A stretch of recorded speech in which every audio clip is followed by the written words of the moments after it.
Hello students, welcome in the class.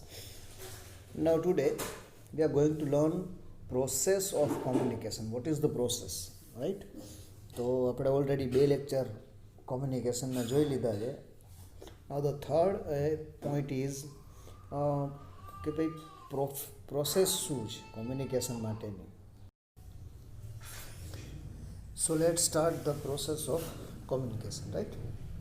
It takes two to complete communication. જો communication માટે સૌથી પહેલાં તો બે વ્યક્તિની જરૂર પડે છે. According to the communication situation, and a sender and receiver are inevitable element of the process of communication. તો કોમ્યુનિકેશનની સિચ્યુએશન પ્રમાણે સેન્ડર અને રિસીવર બે વ્યક્તિઓ છે ને એ એવિટેબલ જરૂરી છે. This process is incomplete until the response or reaction based on proper understanding is available. જો બે વચ્ચે પ્રોપર અન્ડરસ્ટેન્ડિંગ હશે, બરાબર છે, તો જ કોમ્યુનિકેશન છે એ કમ્પ્લીટ થઈ શકશે, નહીંતર એ કમ્પ્લીટ થતી નથી. Thus, feedback is an essential part of communication. Communication માટે એસેન્શિયલ પાર્ટ છે feedback. So let's understand the communication situation with the help of simple model. એક સિમ્પલ મોડલ દ્વારા આપણે એની પ્રોસેસ એ સમજવાનો પ્રયત્ન કરીએ, રાઈટ? જો એક મોડલ છે, જેમ કે સોર્સ સેન્ડર. તો સેન્ડર છે એ જે બોલનાર છે એ મેસેજ આપે છે. પછી એનકોડિંગ મેસેજ. એનકોડિંગનો મતલબ શું થાય? એને સમજવું, એનકોડ કરવું, રાઈટ? રિસીવ કરવું, મેળવવું પહેલાં તો, બરાબર છે. પછી ચેનલ મીડિયમ, પછી એનું મીડિયમ ચેનલ છે. આ બધી વસ્તુ આપણે નેક્સ્ટ અંદર નીચે ડિટેલમાં ભણીશું. પછી રિસીવર છે, બરાબર છે. પછી ડીકોડિંગ એટલે એને ડીકોડ કરવું, સમજવું. અને લાસ્ટમાં આવે છે ફીડબેક. તો this is the process of fundamental of communication અથવા તો communication process. This is the process. હવે આને ડિટેલમાં સમજીએ કે આ શું છે, સોર્સ શું છે, એનકોડિંગ શું છે, ચેનલ શું છે, રાઈટ? જો તો કોમ્યુનિકેશન પ્રોસેસની વાત કરીએ તો above figures shows that communication is two way process. Generally આપણે વાતચીત કરતા હોય ત્યારે આપણે ફટાફટ વાત કરતા હોય, પણ એની વચ્ચે જે પ્રોસેસ થાય છે, કદાચ તમે સ્લો મોશનમાં સમજો તો તમને ખ્યાલ આવે શું છે, રાઈટ? તો આ બધા ઉપરના જે આંકડાઓ છે એ ઉપર તમને ખ્યાલ આવશે કે ટુ વે પ્રોસેસ. એક જ વેથી એક વ્યક્તિ બોલે, બીજો સાંભળે, પણ કોમ્યુનિકેશનમાં બંને બાજુ હોવું જોઈએ. For example, from the sender to the receiver and from the receiver to the sender, and this gives the take off information complete the communication cycle. તો સેન્ડર તરફથી રિસીવર તરફ થાય, પછી વળી પાછું રિસીવર બોલે છે ત્યારે સેન્ડર તરફ થાય, રાઈટ? તો આ પ્રોસેસ છે ટુ વે છે. તો એ સાયકલ આખી કમ્પ્લીટ તો જ થાય જો બે વચ્ચે બરાબર વાતચીત થઈ અને ઇન્ફોર્મેશન શેર થાય, right? When the information is passed on by the sender to the receiver and if there is no response of feedback from the receiver side. જો સેન્ડર છે એ રિસીવરને કોઈ મેસેજ આપે પણ સામેથી કોઈ રિસ્પોન્સ જ ન આવે તો the communication cycle remains incomplete. તેમ સમજવાનું કે આ કોમ્યુનિકેશન સાયકલ પૂરી થતી નથી. Similarly, if there is any confusion or misunderstanding in the process of passing, મતલબ કે પાસિંગ ધ ઇન્ફોર્મેશન, મતલબ કે તમે કોઈ સાથે વાત કરો છો, જો સામેવાળાનો જવાબ ન આવે તો સમજી લેવાનું કે તમારી પ્રોસેસમાં કંઈક ખામી છે અથવા એ સમજી શકતો નથી, right? Hence proper response of feedback can not be obtain. તો એનો મતલબ કે એને બરાબર પ્રતિસાદ તમને મળ્યો નથી અથવા એ સમજી શક્યો નથી. This also leaves the communication cycle incomplete. અને એના કારણે પણ તમારી સાયકલ છે એ પૂરી થતી નથી. મતલબ કે ગમે ત્યારે કોમ્યુનિકેશનની અંદર ખાસ યાદ રાખો કે આ સાયકલ કમ્પ્લીટ થવી જરૂરી છે. તમે કંઈક કહો, સામેવાળો વ્યક્તિ સમજે, પછી તમારો જવાબ આપે, અને જો એ જવાબ આપે એ તમે સમજો, બરાબર છે, આ જો કમ્પ્લીટ થાય તો જ એ કોમ્યુનિકેશન થયું ગણાય છે. Hence, in order to complete the process of communication, it must be a two-way process, and so it is rightly said that the process of communication involves an exchange or give and take of message or information. તો complete કરવા માટે, right, એક કોમ્યુનિકેશનની સાયકલને complete કરવા માટે ખાસ યાદ રાખો કે 2-way પ્રોસેસ હોવી જોઈએ. અને એટલે માટે જ કહેવામાં આવ્યું છે કે process of communication involve an exchange or give and take of message or information. તો કહેવામાં એવું છે કે મેસેજ કોઈને આપવો, એક્સચેન્જ કરવો એટલે કોમ્યુનિકેશન ગણવામાં આવે છે.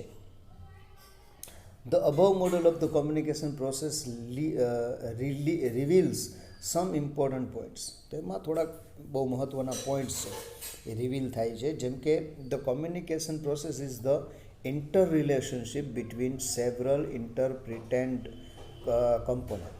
તો એ પહેલો પોઈન્ટ તો એ સાબિત થાય છે કે કોમ્યુનિકેશન છે, સંવાદ છે, એની પ્રોસેસ છે એ ઇન્ટર રિલેશનશિપ હોવી જોઈએ. મતલબ બે વ્યક્તિ વચ્ચે રિલેશનશિપ હોવા જોઈએ, અરસપરસ, બરાબર છે, તો તમે કોમ્યુનિકેશન કરી શકો. It consist of a whole series of related action and reaction which together result in the sharing or meaning.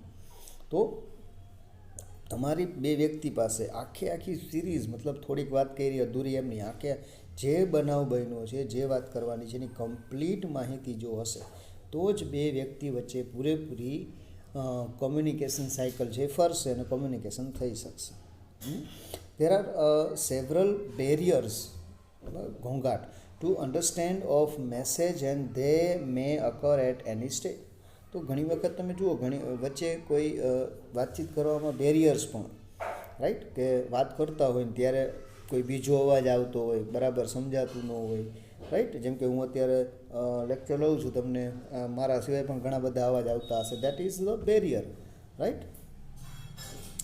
Feedback is an essential aspect of communication. તો એનું પણ ટૂંકમાં બેરિયરનું ધ્યાન રાખવાનું. પછી છેલ્લે લાસ્ટમાં ફીડબેક છે એ બહુ જરૂરી છે કે ભાઈ ચાલો લેક્ચર છે, મારો લેક્ચર આવ્યો, તમે છેલ્લે ફીડબેક આપો, સારો છે, ખરાબ છે, ગમ્યું, ન ગમ્યું, દેટ ઇઝ ધ ફીડબેક. તો આ બધા પોઈન્ટ છે એ કોમ્યુનિકેશનની પ્રોસેસ માટે ખૂબ જ જરૂરી છે. તો કોમ્યુનિકેશન સિચ્યુએશન, પછી પરિસ્થિતિ કેવી છે? તો communication situation is said to exist when there is a person who desire to pass on some information. તો કોમ્યુનિકેશન સિચ્યુએશન ક્યારે હોય છે, શું કહેવાય છે? તો કે દેર ઇઝ અ પર્સન છે, સેન્ડર છે, હુ ડિઝાયર ટુ પાસ, એને જો માહિતી પહેલાં તો ઈચ્છા હોવી જોઈએ ને આપવાની, કંઈક બોલવાની, કહેવાની. પછી દેર ઇઝ અનધર પર્સન જે રિસીવર છે, to whom the information is to be passed. પછી જે માહિતી લેનાર છે એને પણ રસ હોવો જોઈએ કે માહિતી સાંભળવા માગે છે કે નહીં. The receiver understand the message passed on to him. પછી જે વ્યક્તિ મેસેજ આપે છે, કંઈક બોલે છે સામેવાળી વ્યક્તિને, એને પહેલાં તો સમજાવવું જોઈએ કે શું કહેવા માગે છે. એના માટેના ઘણા બધા પોઈન્ટ હોય, લેંગ્વેજ અલગ હોય, ભાષા અલગ હોય, અથવા તો એ સમજી ન શકે, એને કંઈ ખબર ન હોય. The receiver responds to the message, that is some kind of feedback. અને પછી જે રિસીવર છે એ મેસેજ છે, બરાબર, એને રિસ્પોન્સ આપે છે ને એને આપણે ફીડબેક કહીએ છીએ. તો જ્યારે ફીડબેક આવે છે ત્યારે જ કોમ્યુનિકેશન સાયકલ કમ્પ્લીટ થાય છે. તો communication situation can not exist in the absence of any of these four components. તો ખાસ યાદ રાખો કે જો આ ચારમાંથી કોઈ પણ એક પણ બાબત ન હોય તો કોમ્યુનિકેશન છે એ એનું અસ્તિત્વ રહેતું નથી. મતલબ કે આ 4 પોઈન્ટ છે, રાઈટ, એ ખૂબ જ જરૂરી છે જે કોમ્યુનિકેશન કમ્પ્લીટ કરવા માટે અથવા તો કોમ્યુનિકેશન માટે. In order to understand how communication works, it is necessary to describe each of its component and how each component fits into the process of communication. તો ઇન ઓર્ડર ટુ અન્ડરસ્ટેન્ડ, જ્યારે કોમ્યુનિકેશનનું કાર્યને સમજવા માટે, it is necessary two describe inch of its component. તો દરેક component છે, દરેક ભાગ છે એને બરાબર સમજવું જરૂરી છે અથવા તો ડિસ્ક્રાઇબ કરવું જરૂરી છે. And how each component fits in the process of communication. તો દરેક કોમ્પોનન્ટ છે કેવી રીતે ફિટ થાય છે એ પણ ખાસ જરૂરી છે. Different element of the communication process are described below. તો એના જે એલિમેન્ટ્સ છે એ નીચે છે. તો આ જે એલિમેન્ટ્સ છે એ બહુ જરૂરી છે કોમ્યુનિકેશન માટે. અને there should be no communication without that elements, right? First is sender. સૌથી પહેલા છે sender, મેસેજ આપનાર. The process of communication begins with the sender feels the need for it and the idea generate in his mind. There is therefore he is at the center of the in the communication process. સૌથી પહેલાં તો જે sender છે એને એમ લાગવું જોઈએ કે એના મગજની અંદર જે કંઈ પણ વિચાર આવ્યો છે એ એને સામેવાળી કોઈ વ્યક્તિને કહેવું છે. તો મતલબ એવું કહી શકાય કે sender is in the centre of the communication process. પછી ટ્રાન્સમીટર, સેન્ડર, બરાબર, is the source of the message. એ સોર્સ છે કારણ કે એની પાસે માહિતી આવી છે and wants to transmit it for the some purpose. અને એ સામેવાળી વ્યક્તિને કોઈને એ માહિતી આપવા માગે છે, પછી એનો પર્પસ ગમે તે હોય, બરાબર, તો જ કોમ્યુનિકેશન થાય ને. એમ કારણ કે મારા મનમાં વિચાર આવ્યો પણ હું બોલું જ નહીં, મારે કોઈને કહેવું નથી, તો there should be no communication process, right? The sender may be a speaker, a writer or an actor. પછી સેન્ડર છે કોઈ પણ હોઈ શકે, બરાબર, આ સ્પીકર હોઈ શકે, રાઇટર હોઈ શકે, એક્ટર હોઈ શકે. He must have a clear picture in his mind of what he wants to communicate. પછી એને મનમાં ક્લિયર હોવું જોઈએ કે એ શું કહેવા માગે છે. The sender must identify, analyse and logically arrange the idea before transmit them to the receiver. પછી માહિતી આપના પહેલાં એની પાસે જે કંઈ પણ વિચાર આવ્યા છે એ શું કરશે ને એને આઈડેન્ટિફાઈ કરશે, પછી એને એનાલાઇઝ કરશે ને લોજિકલી ગોઠવશે, પછી એ સામેવાળી વ્યક્તિને આપશે. The idea should be concentrate. પછી આઈડિયાને એકદમ કોન્સન્ટ્રેટ, ધ્યાન રાખશે. The sender should encode the ideas in the form of message. મતલબ એ મેસેજ બનાવશે. એન્કોડ એટલે બનાવવું, રાઈટ? તો એ મગજની અંદર એક આખો મેસેજ પહેલાં તૈયાર કરશે. મેસેજ તૈયાર થઈ ગયો. ધ સેકન્ડ પ્રોસેસ શું છે તો કે મેસેજ બની ગયો. A message means an idea or thought put in words or symbol in order to communicate. મેસેજનો મતલબ એ કે તમારા મનની અંદર જે આઈડિયા, જે વિચાર આવ્યો છે એને તમે સિમ્બોલ અથવા તો શબ્દોની અંદર એને ટ્રાન્સપોર્ટ કરો, right? Hence it may be verbal, કદાચ વર્બલ હોઈ શકે, સ્પોકન ઓર રિટન હોઈ શકે, ઓર નોન વર્બલ. પછી નોન વર્બલ ખાલી વિચારોમાં જ હોઈ શકે, કાં તો લખેલું હોવું જોઈએ. For example, appearance, body language, silence. Message is the heart of communication.